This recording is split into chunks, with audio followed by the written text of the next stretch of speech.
right, MAGA, you chuckle fucks, sit down because class is in session. Because we must, and I mean must, talk about this insanity where y'all are calling Charlie Kirk a man of God, a disciple, the white MLK. I mean, y'all have actually lost your shit. And I'm going to prove to you with your own Bible. Y'all are so full of Romans 14:10. Why do you pass judgment on your brother? For we will all sit before the judgment seat of God.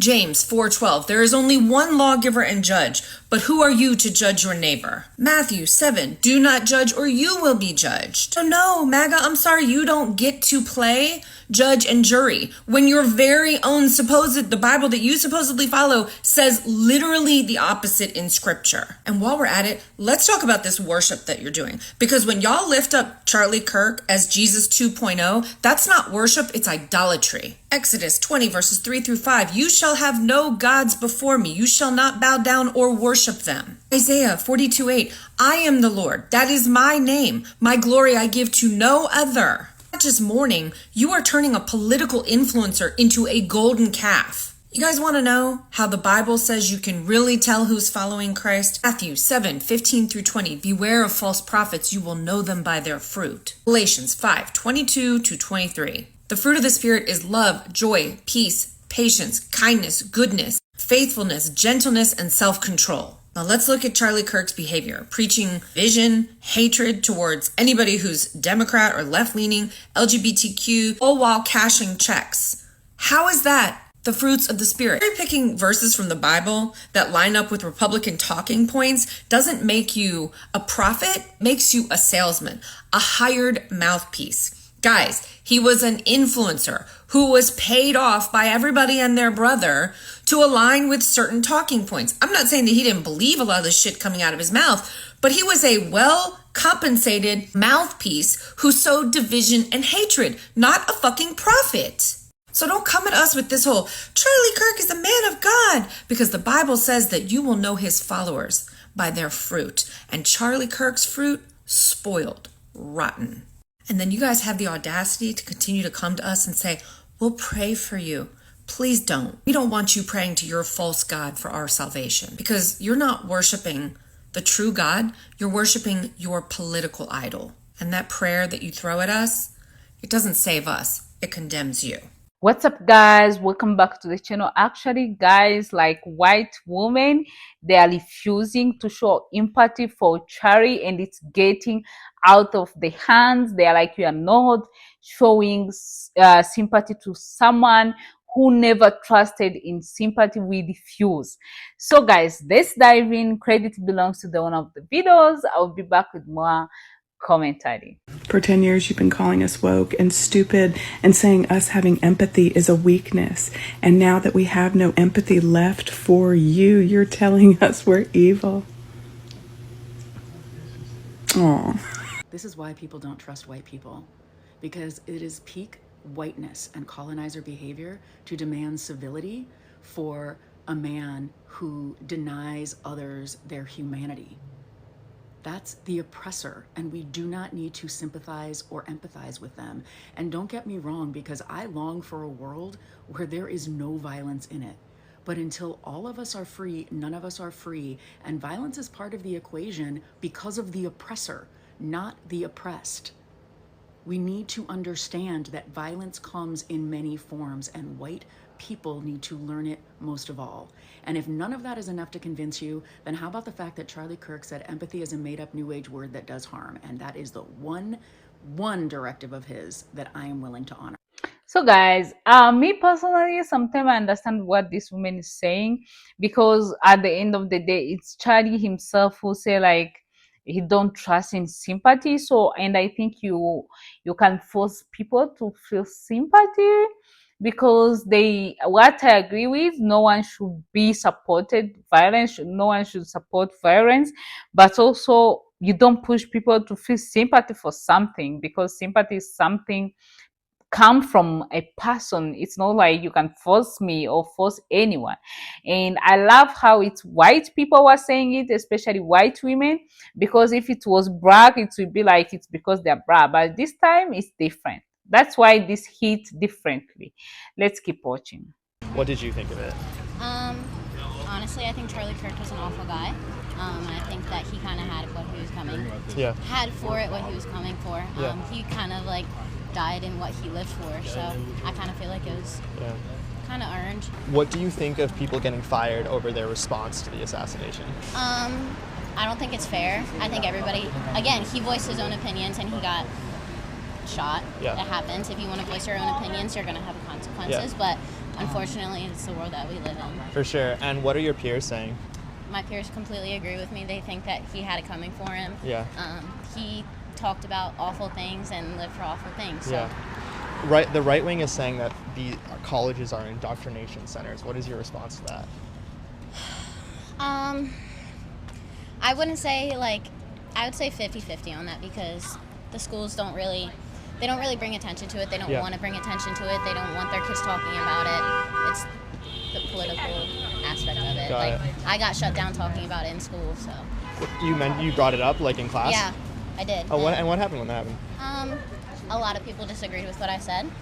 Like people thought it was a bad thing? People think that I shouldn't be celebrating somebody's death. Okay, got it. I wasn't celebrating, I was just... Sure. And what's your major, if you don't mind asking? I'm business and creative enterprises. Okay, so. awesome. And what's your name? Casey.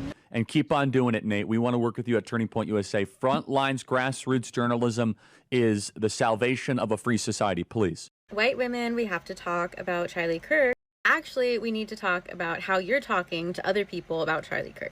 If you, as a white woman, or a white person, want to have empathy for Charlie Kirk, you do that with your time and energy. What we're not going to do is tell brown people, brown and black people, gay people, trans people to have empathy for a person that wanted them and advocated for them. We're not going to tell gay people to think about his family when he told gay people that they shouldn't be able to have families. We're not going to tell people to have empathy for someone who never had empathy for them while he was alive. Again, I'm not going to tell you what to do. If you want to spend your time having empathy for this man and spend your thoughts and your prayers on this man, knock yourself out. That has nothing to do with me. But what I'm not going to let you do is tell other people to do that, because they absolutely do not have to do that. Other people get to deal with their mistreatment, with the hatred that is then spewed onto them, whatever way they want to. So this is a little white woman talk between me and you, between me, a half white woman. I know if you need a whiter woman to tell you that, I don't know, find someone else. But check in with yourself before you go on the internet and you tell brown and black people to do anything. Check in with yourself before you open up your little camera and do that, because don't do that. So guys, to be clear, I don't support violence, I don't support cruelty, but also I don't support emotion pressure on people feeling sympathy on other people. If they don't feel like feeling sympathy for them, it's understandable. It's really, really understandable. But honestly, what's going on, what's happening, it's not anyone, there's people who are in fault, they're already paying for that, but it's not like many people need to cry about it for charity funds or charity people to feel happy. Many people don't want to cry. They don't have like tears for some reason, because maybe he's not their friend. They just know him like that. Of course, you feel like, oh, shooting, that's so bad, no one deserves that, but that's it, right? So I feel like you don't judge people because they are not crying about it. I feel like it's better people being there, natural and not pretending to be or to feel sympathy when they don't have it. And these women, they're like, no way, there's no way you are seeing our sympathy, because we don't feel any. Actually, we are not happy with what happened, but we don't feel any sympathy. So guys, I have one clip I have left. Let's watch. I'll be back. Y'all, I am horrified at how many people have resurfaced on Facebook reacting to Charlie Kirk's death. Folks who have never said a word about genocide, school shootings, families being torn apart by deportation, or women's rights being stripped. Suddenly, they are running to condemn this, a white conservative public influencer, dies and it's all over their feed. Now it's political violence. The framing of all of this, anytime you say political violence, that is intellectually lazy, for one, and it doesn't hold up. And for those of you who are posting a sad photo of themselves, saying that they don't condone political violence, come on! Maybe keep that private. Write it in a journal. Not everything has to be announced that you're one of the good ones, okay? Yes, Charlie Kirk was killed. I feel for his kids. That's a real tragedy. But he wasn't targeted based on his abstract political beliefs. He built his career spreading the most hateful, racist rhetoric. Violence is violence. It's always ugly. But pretending this is a special kind of violence that needs a special kind of public hand-wringing, that's privilege talking. You don't have to condemn it. You don't even have to support it. You don't even have to say anything. Sometimes silence is better than neutral performative takes. If you're gonna show up for humanity every day, not just when it's convenient. Amanda Seales weighs in on her thoughts on Charlie Kirk's passing. For the past several days, all I've heard was either how much people have loved or hated Charlie Kirk. And I'm gonna be honest with you, I could not stand the man. And when the more that has come out about him, the more that I didn't like him. The videos circulating of things he said and done. And it just goes to show that white folks are so sick of racist, narcissist white people that they are now turning on each other. It literally was a white Republican Trump supporter that took his life. That says a lot. When your own, not only race, but a white man with the same political views as you purposely took your life the moment that you said what you did about gang violence speaks fucking volumes. If that doesn't tell you Trump supporter something, nothing will. That man spoke his own death into existence down to how it happened, except it happened to be a white Trump supporter that did it. When I'm sure that he would have rather it have been a non-white person, especially somebody from another country, to do it just so he could be a martyr or whatever, which y'all are already trying to make him out to be. So guys, many people are really shocked with what's happening because it's white people, white women talking like this. Because if it was black people, it would sound different. It's because it's black, they don't like white. It would be more than. But now you see white people, they're like we didn't like the way he was acting, the way he was like living his life, but also we are not happy that they shoot him, but also we are not feeling sympathy. And the person you are trying to look for sympathy for, he was the one who don't trust in sympathy in first place. Don't forget that. So and I don't think like you can force people to feel sympathy. Sympathy is something emotional, natural, come from the people.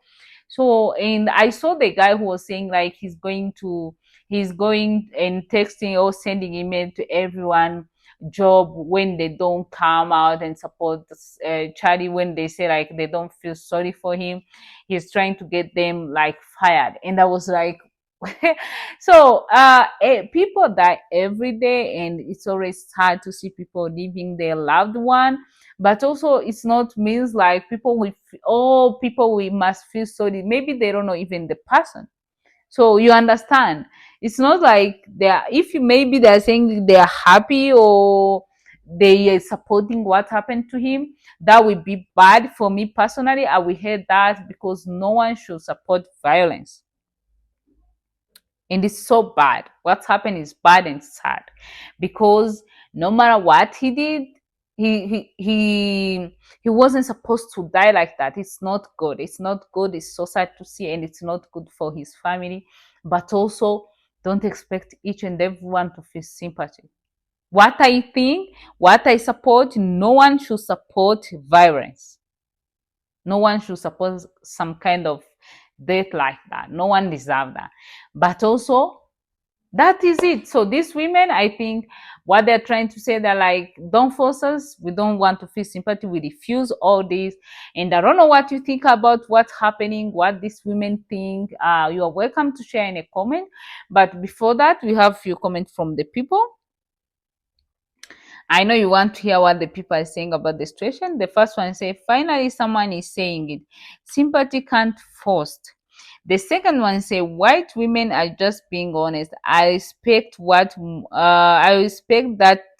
more than the fake pity. The third one say, Charlie himself didn't trust in sympathy. How come people are asking sympathy for him? I don't support what happened. I don't support violence, but I don't feel sympathy. The fourth one say, no, sympathy doesn't mean hate, which I agree. No, sympathy doesn't mean hate. It means people are done pretending. The last one said, this is real conversation, strength over pity, resilience over sympathy. So guys, I don't know where you stand. I don't know what you think. What do you think about these white women? What do you think about what they're saying? If you have something to add, you're welcome to tell us in a comment. Let's continue our discussion there. Educate one and another. At the end of the day, this content is for education purpose. We are not hurting anyone. That is not our goal at all. And that I ask you in a comment to respect one another. I will see you next one. Share the video if you like it. Comment. I will see you next one. Bye.